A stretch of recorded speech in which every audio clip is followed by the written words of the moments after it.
Hey guys, thanks for checking out this clip of Anatomy of the Church and State. Be sure to catch the full episode on Rumble or ChristiansForLiberty.com. Links are in the show description.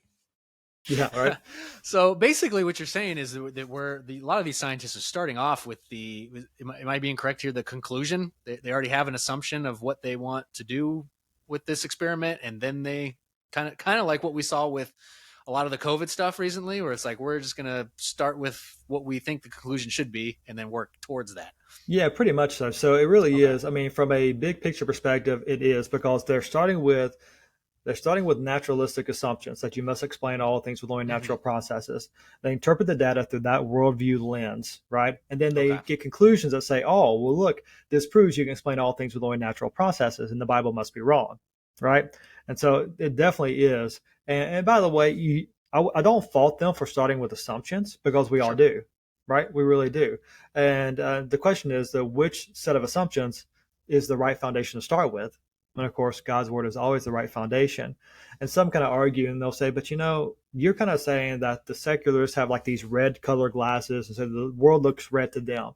They could Mm-hmm. equally say that you've got blue colored glasses and the world looks blue to you because of that.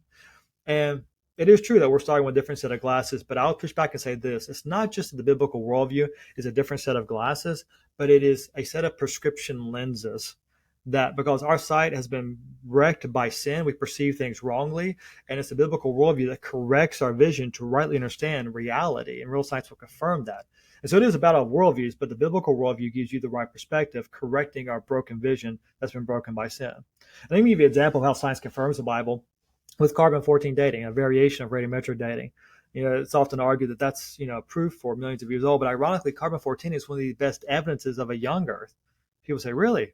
So yeah, so carbon-14 has a really short half-life, roughly 5,730 years, and so it forms an atmosphere. It gets absorbed by plants.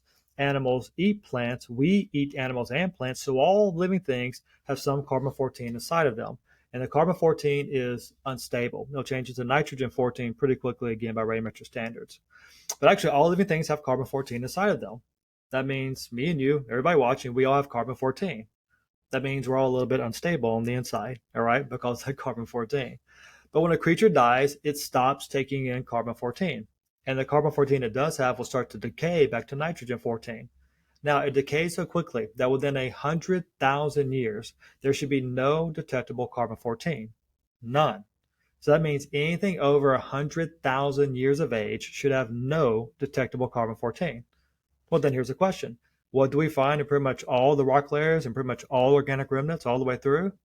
We find large amounts of carbon-14 in all of those remnants. We find it in dinosaur bones all the time, in all the major coal seams, upper, middle, lower. We find carbon-14 in diamonds, which really blows the secularist mind because diamonds are thought to be billions of years old, and you can't contaminate a diamond. How is carbon-14 still inside? Right Eight. answer, just not that old. And so that's just one example of how real observations with real science, with radiometric dating, confirms the Bible's history and rejects long ages and evolutionary thinking. Wow, that's a great